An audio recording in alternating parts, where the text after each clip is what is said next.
Hello dear aspirant, स्वागत है हमारे स्टडी एस हिंदी माध्यम के चैनल पे। हम पॉलिटी सीरीज़ के क्रम में चल रहे हैं कंप्लीट की ओर। तो आज हम देखेंगे उद्देशिका। हम देख रहे हैं उद्देशिका के नेक्स्ट पार्ट में हम देखेंगे। आज देखेंगे उद्देशिका में पंथ निरपेक्ष। देखेंगे पंथ निरपेक्ष।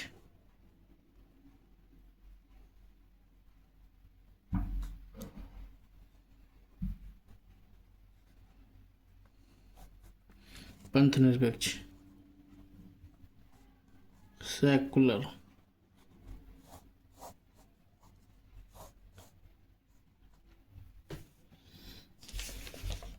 ये लेक्चर 19 हो जाएगा। जो लोग लेक्चर 1 से 18 तक नहीं देखे हैं, कृपया करके आप जाके हमारे इसी चैनल पे प्ले स्टोर बना हुआ है, वहाँ जाके आप जो है सो देख सकते हैं। तो चलिए हम ज़्यादा बात नहीं करेंगे। देखिए उद्देशिका जो है सो याद रखिएगा। उद्देशिका हम पढ़ रहे हैं, ये संविधान का सार है, कह सकते हैं। संविधान का जो हमारा संविधान कैसा बनेगा उसका इसमें रूप मिलता है।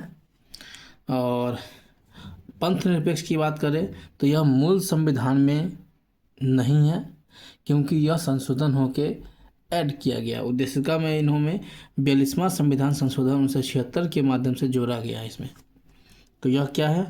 यह मूल संविधान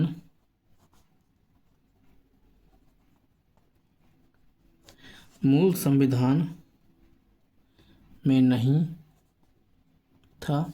तो कब आया? तो यह आया 42वां संविधान संशोधन के माध्यम से।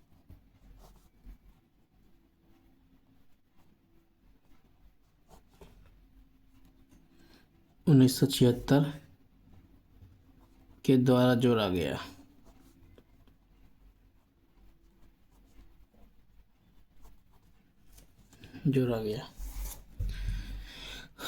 पंथ निरपेक्ष को आधारभूत ढांचा घोषित किया गया है।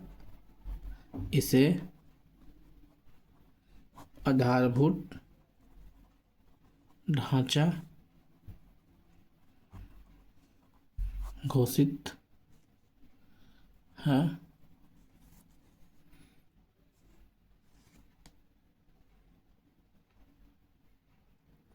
अगर हम बात करें तो संवैधानिक आधार पर पंथ निरपेक्ष कहाँ कहाँ देखने को मिलता है, तो हमारा पंथ निरपेक्ष में मिलता है, क्योंकि प्रस्तावना में मिलता है पंथ निरपेक्ष, जो धर्मनिरपेक्ष दोनों है। और मिलता है हमारा अनुच्छेद 14, अनुच्छेद 15, अनुच्छेद 16, अनुच्छेद 15 से 28 धार्मिक स्वतंत्रता उसमें मिलती है। अनुच्छेद 29, अनुच्छेद 30, अनुच्छेद 44 और अनुच्छेद 325 इलेक्शन के लेके है। तो ये सभी में क्या मिलता है? हमारा पंथ निरपेक्ष कहीं न कहीं स्वरूप मिलता है। तो संवैधानिक आधार कहाँ है?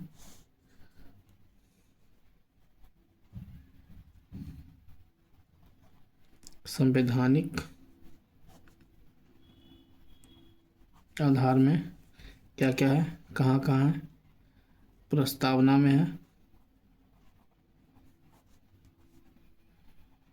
अनुच्छेद 14 में है, 15 में है, अनुच्छेद 16 में है, अनुच्छेद 25 से 28 में है, अनुच्छेद 44 में है, 29-30 में भी दिया गया है, 29 में है, 30 में है, 44 में है और 325 में आदि में वर्णन मिलता है पंथ निरपेक्ष के बारे में। मतलब जाति धर्म सब आता है इसमें मिलता है। देखिए पंथ निरपेक्ष के आधार अगर हम बात करें तो चलते हैं इसको हम, ये एक तरह से धर्म के आधार पर स्वरूप है ये। तो हम पॉइंट खींचते हैं।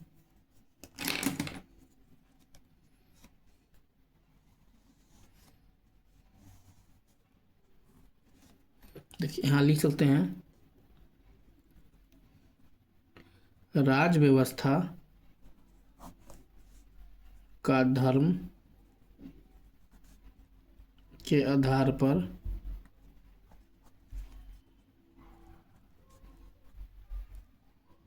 स्वरूप।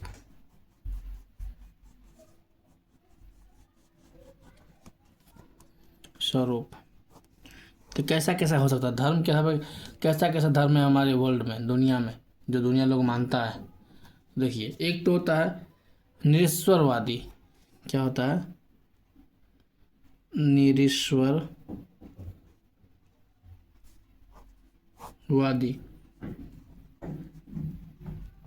एथिस्ट। ये क्या होता है? ये जो वैसा होता है जो ईश्वर को नहीं मानता है, इसलिए निरीश्वरवादी है। निरीश्वरवादी ये क्या करते हैं? इसमें जो ईश्वर को नहीं मानता है, ईश्वर को नहीं मानता है। निरीश्वरवादी क्या है? जो ईश्वर को नहीं मानता है। इसके बाद आता है एक धर्मतात्मक। धर्म तंत्रात्मक।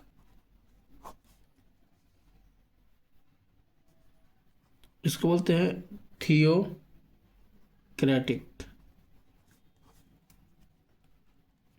इसका मतलब है कि देश का एक धर्म हो। जो धर्मतात्मक है, इसका मतलब होता है कि कोई भी देश में जो धर्म है वो केवल एक धर्म को ही मानता हो, और उसी के आधार पे पूरा कानून व्यवस्था, लॉ व्यवस्था, जितना भी पॉलिटी सब उसी पे चलता है, डिपेंड है।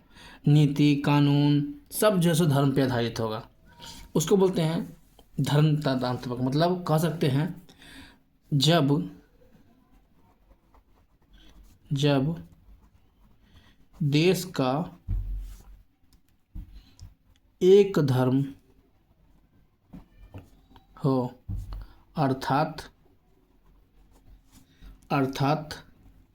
नीतियां एवं कानून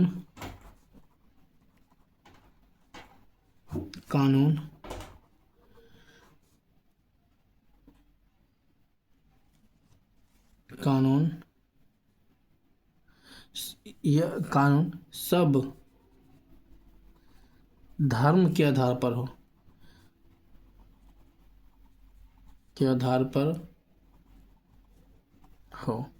मतलब जितने भी कानून हैं, नीतियां हैं, सब किस पे आधारित हो? धर्म के आधार पर हो। यानी कि कोई ऐसा देश हो जो कि केवल एक धर्म के आधार पे अपना कानून नीति सब बनाते हैं। जैसे में कह सकते हैं पाकिस्तान। जैसे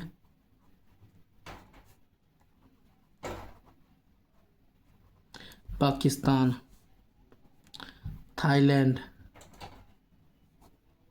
ठीक, ये सब क्या है? धर्मतात्मक। अब एक आता है धर्मनिरपेक्ष।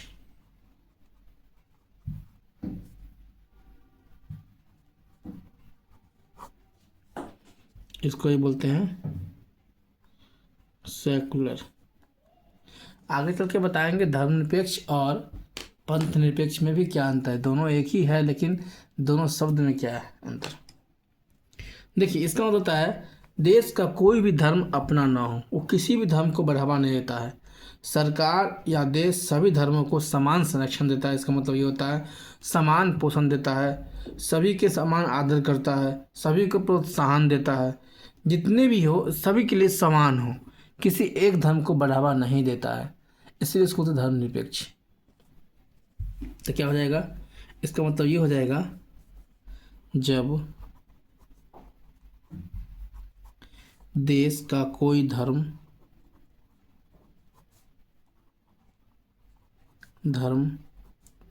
न हो, अर्थात देश या सरकार सभी धर्मों का समान संरक्षण हो,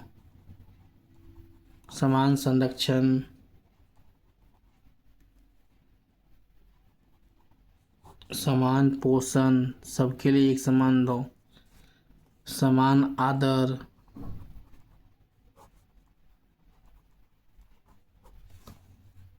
और समान प्रोत्साहन।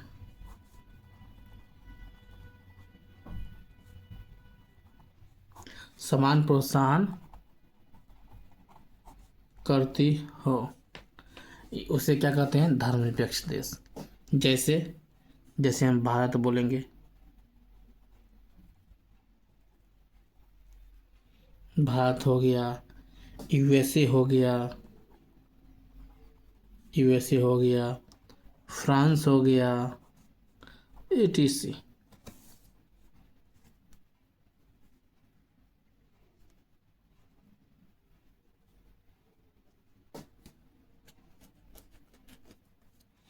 हो गया। देखिए इसमें और क्या क्या है, तो हम कह सकते हैं पंथ निरपेक्ष में कुछ पॉइंट वाइज लिख लेते हैं। देखिए इसमें राज्य, इसमें धर्मनिरपेक्ष में राज्य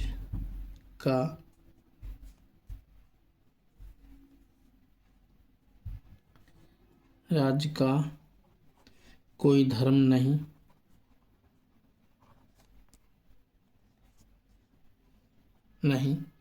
धर्म के आधार पर कोई भेदभाव नहीं,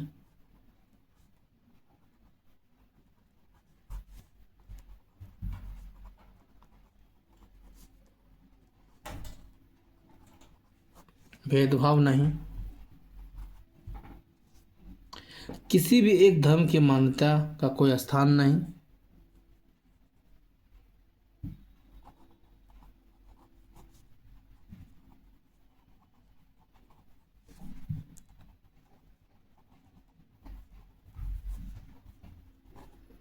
किसी भी एक धर्म का मान्यता नहीं।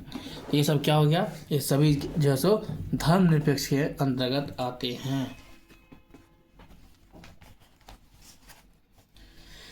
अब आते हैं, थोड़ा सा और आगे चलते हैं। देखिए भारत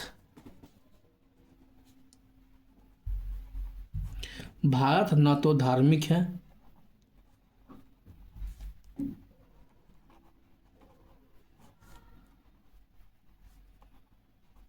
न अधार्मिक,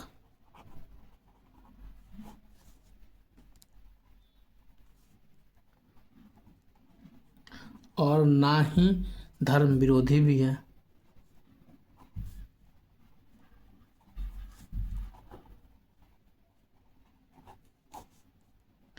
भारत में जितने भी धर्म हैं, सभी धर्म को अपने तरीका से स्वतंत्र रूप से करने की अधिकार है। जैसे जो फेस्टिवल मनाना है सब मनाइए, बशर्ते लॉ एंड ऑर्डर की खराबी ना हो, क्योंकि हमारा भारत में संविधान से बढ़ के कोई धर्म नहीं है। भारत का कोई राष्ट्रीय धर्म नहीं है,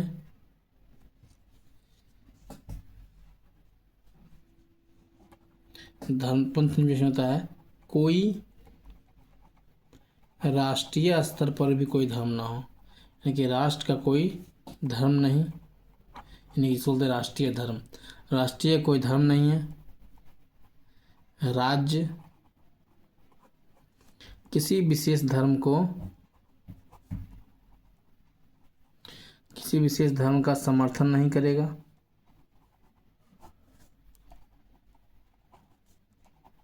नहीं करता है। अब आते हैं पंथ निरपेक्ष का अर्थ क्या है। पंथ निरपेक्ष का अर्थ भी तो यही है, लेकिन इनकी व्याख्या थोड़ा सा अलग किया गया है। पंथ निरपेक्ष धर्म निरपेक्षता के थोड़ा सा तुलना में अधिक गहन है, जिसे सूक्ष्म व्याख्या करते हैं। यह पंथ के आधार पर भी भेदभाव को रोकती है, यानी कि पंथ निरपेक्ष मतलब होता है एक धर्म में बहुत सारे जातियां हैं, बहुत सारे पंथ हैं, उस पे भी आधारित भेदभाव को रोक सकते हैं।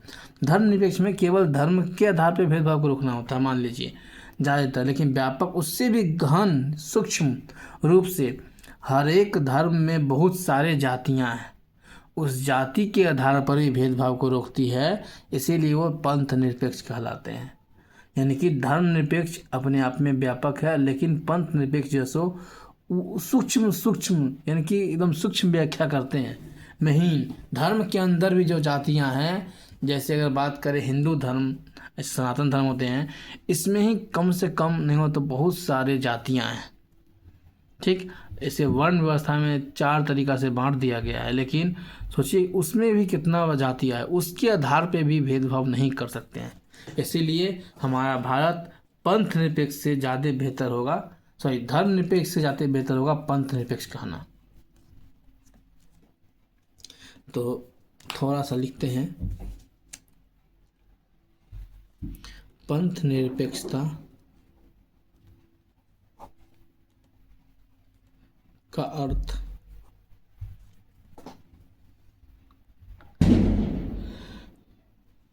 अर्थ भी यही है, किंतु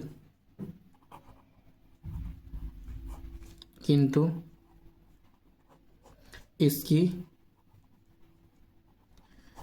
व्याख्या भिन्न है। पंथ निरपेक्षता धर्मनिरपेक्षता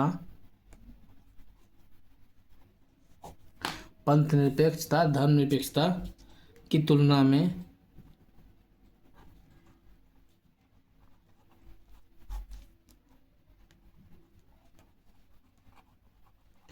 अधिक गहन और सूक्ष्म व्याख्या। सूक्ष्म क्यों? क्योंकि धर्म के अंदर भी जाति का व्याख्या करती है,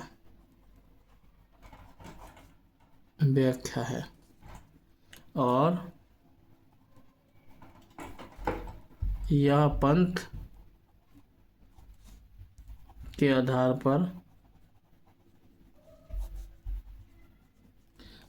आधार पर भी भेदभाव रोकती है। तो ये हमारा पंथ निरपेक्ष हुआ है। अब हम देखेंगे पंथ निरपेक्ष में 2 मॉडल देखेंगे, एक पश्चात मॉडल वेस्टर्न मॉडल देखेंगे और एक भारतीय मॉडल देखेंगे।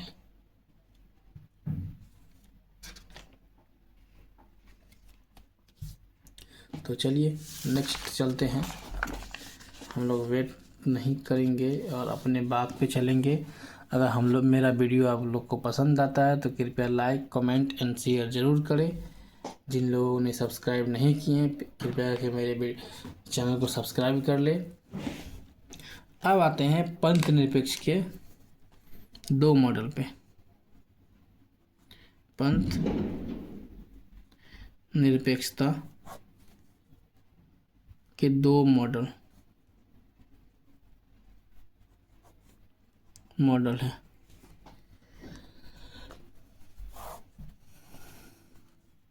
देखिए, एक तो हो जाएगा पश्चात मॉडल, वेस्टर्न मॉडल,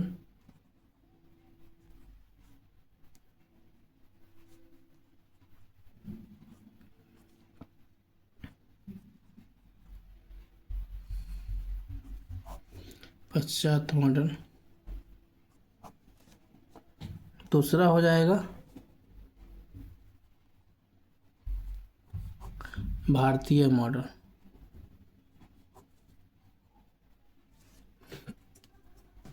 इसको बोलते हैं इंडियन मॉडल। देखिए दोनों में अंतर है, क्या क्या अंतर है हम देखेंगे। पश्चात मॉडल कहीं न कहीं कठोर मॉडल है, वहाँ पे बहुत एकदम कठोर तरीक़ा से अपनाया गया है। जैसे आप फ्रांस में देखेंगे, वहाँ पे ऑफिस में किसी भी धार्मिक चीज़ को ले जाना अलाउ नहीं है, चाहे कोई भी धर्म का क्यों ना हो। हमारे भारत में ऐसा नहीं है। हमारे भारत में पहनावा से लेकर सब कुछ तक अपने अकॉर्डिंग चलते हैं, अपना धर्म के अनुसार चलते हैं, जिसको जो धर्म अपनाना उसी के से। तो हम कह सकते हैं पश्चात मॉडल जो है यह क्या है, यह कठोर मॉडल है। यह कठोर मॉडल पर आधारित है। तो जब ये कठोर है तो ये क्या, ये उदार है, यह सब के लिए अपना कर सकते हैं। ये उदार मॉडल है, किसी भी धर्म को टोक नहीं है, ये उदार मॉडल है। यहाँ राज्य की धर्म से दूरी पर आधारित है। यानी कि बहुत दूर कर साइड कर दिया गया है। राज्य की धर्म से दूरी पर आधारित है,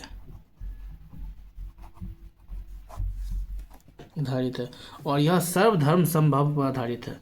सभी धर्म अपने अनुसार से करे। यह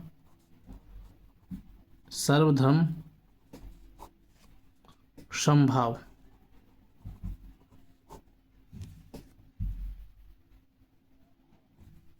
समभाव पर आधारित।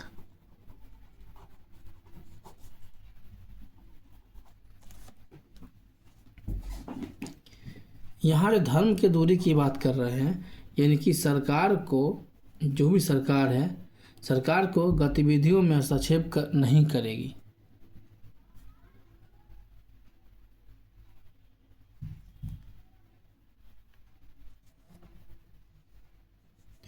यानी कि यहाँ हम बात करें तो दो आता है शब्द, एक आता है सरकार, यानी कि धर्म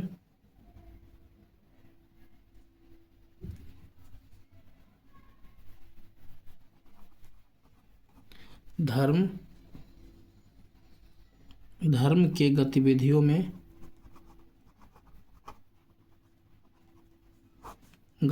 में हस्तक्षेप नहीं करेगा। हस्तक्षेप नहीं, तो फिर धर्म ये क्या है? सरकार की गतिविधियों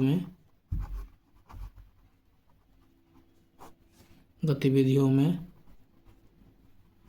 हस्तक्षेप नहीं करेगा। बस दोनों अपने आप में अलग है, स्वतंत्र है। लेकिन यहाँ पे क्या है, सरकार का धर्म जो है सो संबंध में दायित्व है।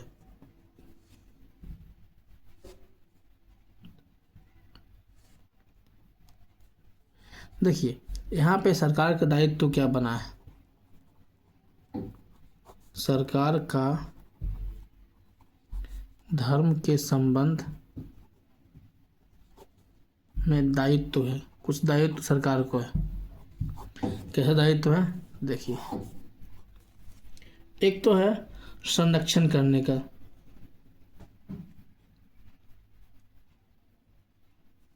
एक क्या है, सरकार क्या करेगा? धर्म को संरक्षण करने का दायित्व है। एक है निर्बंधन करने का,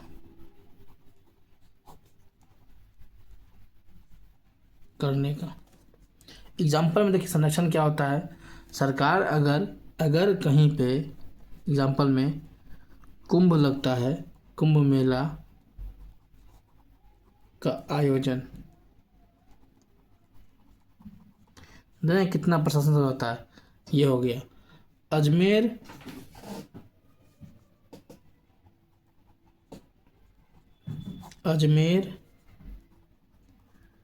मेयर्स का आयोजन, कुंभ मेला में सबसे बड़ा मेला होता है। फिर ये होता है अजमेर के आयोजन एक्सेट्रा। इसमें क्या होता है, अजमेर में सूफी संत के बारे में बहुत सारे इसका है। तो यानी कि जब भी ये सब आयोजन होता है, सरकार संरक्षण देता है, यानी कि प्रशासन को अच्छे से लॉ एंड ऑर्डर को सही बनाने के लिए वहाँ पर नियुक्त किया जाता है। अब आता है निबंधन। तो निबंधन के देखिए एग्जाम्पल, क्या क्या एग्जाम्पल है इसमें। क्या है, संविधान में दिया गया है, संविधान के अनुच्छेद 25-26 में, और भी है किसी में निर्बंधन के आधार पर रोक है।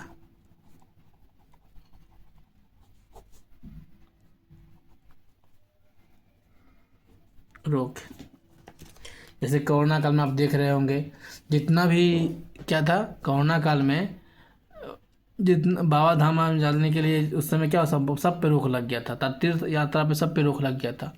तो जरूरत करने पे सरकार निबंधन लगा सकता है, जरूरत करने पे सरकार संरक्षण दे सकता है, लेकिन वेस्टर्न पे ये सब कुछ नहीं है। अब इसका भी 2 मॉडल है, इसमें भी इसके भी 2 मॉडल हैं।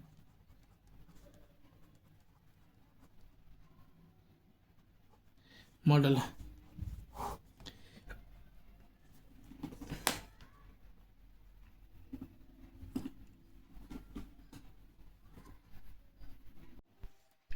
इसमें 2 मॉडल कौन कौन है? तो इसका जो है सो एक है अमेरिका मॉडल, अमेरिका का मॉडल। दूसरा है फ्रांस की मॉडल, फ्रांसीसी मॉडल। अब देखिए दोनों में क्या है। जो अमेरिका का मॉडल है ये कम कठोर है, ज़्यादा उतना कठोर नहीं है, लेकिन फ्रांस का जो है सो इसमें क्या है, अधिक कठोर है। यह क्या है, अधिक कठोर है।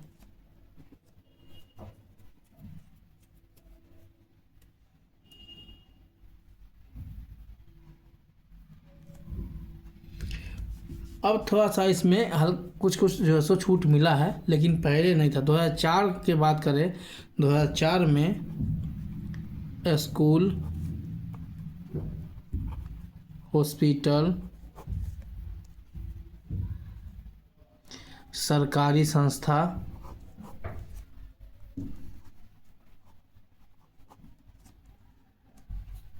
सरकारी कार्यालय संस्था, सरकारी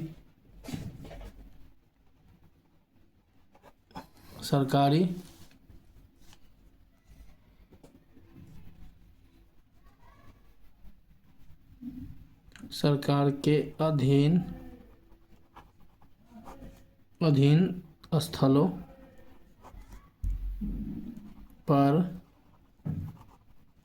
धार्मिक चिन्ह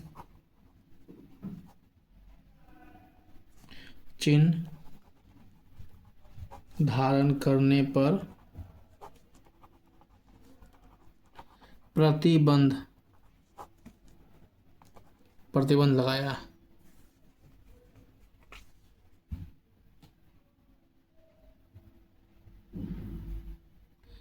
क्यों लगाया पर इसका कारण बताया था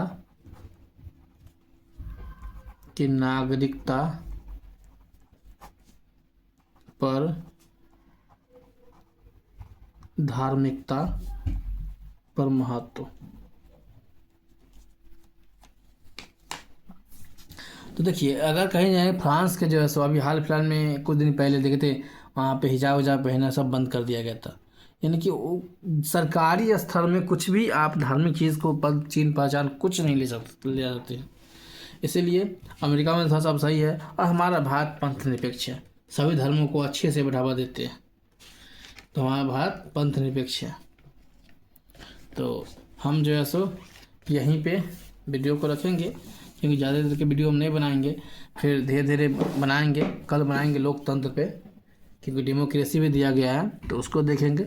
और जिन लोगों को लगता है कि हमसे कांटेक्ट करना है, बात करना है, विचार करना है, कुछ शेयर पूछना है, कुछ बारे में पूछना है, यूपीएससी के बारे में पूछना है, बीपीएससी के बारे में पूछना है, किसी चीज़ के बारे में पूछना है, तो आप हमसे आराम से कांटेक्ट कर सकते हैं। जो कि ऊपर आप देख रहे होंगे, साइड में आपको ऊपर दिख रहा होगा कि ईमेल आईडी दे रखा है मेरा, जो है सो आपका टेलीग्राम आईडी दे रखा है, इंस्टा आईडी दे रखा है, यहाँ तक कि ट्विटर आईडी भी दे रखा है। तो आप किसी पे भी हमसे कांटेक्ट कर सकते हैं। अबाउट यूपीएससी बारे में जानकारी लेने के लिए मेंटोर कर देंगे। आप लोग को कुछ भी पूछना है बता देंगे। बाकी कोई मतलब स्टार्टिंग कर रहे होंगे कि नहीं सर हमको पढ़ना है, बताइए स्टार्टिंग से कैसे, सब बताएंगे एक एक करके। बस आप लोग को थोड़ा सा कांटेक्ट करना तो कर सकते हैं। बाकी अगर नंबर चाहिए मेरा, तो मेरा नंबर भी आपको हम लिख देते हैं। मेरा नंबर ये रहेगा, ये मेरा व्हाट्सअप नंबर है, कॉल कर सकते हैं आप व्हाट्सअप पे 7987993350। इस नंबर पे आप मुझे व्हाट्सअप कीजिए। कुछ भी समस्या हो, यूपीएससी की समस्या से लेके कोई भी चीज़ हो, बीपीएससी तक का भी हम आपको बता देंगे, हेल्प कर देंगे। बाकी वीडियो में हम लेट करते हैं, क्योंकि देख रहे हैं कि हमारे वीडियो में हमारा चैनल ग्रो नहीं कर रहा, अच्छे से व्यू नहीं आ रहे हैं, क्योंकि एकाएक हम पूरा बैच को लेके आ गए। हमको इस पर कुछ और डालना चाहिए था मुझे लगता है, लेकिन कोई नहीं, जब ये सब्जेक्ट उठा लिए तो ये सब्जेक्ट ख़त्म करने के बाद ही हम कुछ दूसरा सब्जेक्ट लेके आएंगे। हम ऑप्शनल की बात हम किए थे सोशलॉजी ऑप्शन लाने के लिए, लेकिन आप लोग मुझे सपोर्ट नहीं किए हैं, इसलिए हाँ थोड़ा सा ऑप्शनल को क्लास लाने में लेट हो रही है। तो आप लोग कृपया करके बनाए रखिएगा, और हम फिर मिलते हैं आपको नेक्स्ट क्लास में। ध्यान रखिएगा, और इस नंबर पे आप जो है सो हमको कॉल नहीं कीजिएगा प्लीज़, ध्यान रहे, कॉल नहीं करना है, कॉल नहीं करना है। व्हाट्सएप पे कीजिएगा, व्हाट्सएप पे मैसेज कर देंगे, रिप्लाई ज़रूर दे देंगे आपको। चलिए, और अगर ऑफलाइन कोई नियर बाई समस्तीपुर में है, बिहार में, तो ऑफलाइन बैच भी हम लेके आए हैं, जो कि उसका फ़ीस का कोई मायने नहीं है। फ़ीस क्या है, सबसे पहले आपके अंदर जुनून हो पढ़ने के लिए। अगर पढ़ना चाहते हैं तो आप आइए व्हाट्सएप पे, इस पर कॉल, हाँ इस पर आप व्हाट्सएप कॉल करिएगा या फिर कॉल भी कीजिए, लेकिन मैसेज व्हाट्सएप किए ज़्यादा अच्छा रहेगा। इस पर हम रिप्लाई कर देंगे। कहाँ लोकेशन है बिहार में, समस्तीपुर में, हम बता देंगे। वहाँ पे एकदम प्योर ऑफलाइन बैच हम चालू करेंगे, बहुत जल्द होने वाला है चालू। चाहे वो 20 बच्चे हो, 25 बच्चे हो, 30 बच्चे हो, 40 हो, जो भी बच्चे आएंगे, एकदम प्योर शुरू से चलेंगे हम। फाउंडेशन के हिसाब चलेगा 3 साल प्लस 1 साल, 2 साल प्लस 1 साल चलेगा, 3 साल का। 2 साल पहले डिजाइन करेंगे, 1 साल लगेगा NCERT पूरा कंप्लीट 6 से 12 तक का, फिर 1 साल फिर एडवांस पढ़ेंगे, फिर 1 साल प्रैक्टिस करेंगे, प्रीवियस ईयर टेस्ट सीरीज सब कुछ, तब आके एग्ज़ाम देने के लिए बैठेंगे आप लोग। बाकी जो है सो जो लोग 12th के बाद ज्वाइन कर सकते हैं, और भी कोई आपको क्वेरी हो, समस्या हो, उसके लिए आप कॉल कीजिएगा, ज़रूर हेल्प करेंगे। चलिए मिलते हैं आपको नेक्स्ट क्लास में। ध्यान रखिएगा, अपना ख्याल रखिएगा। जय हिंद।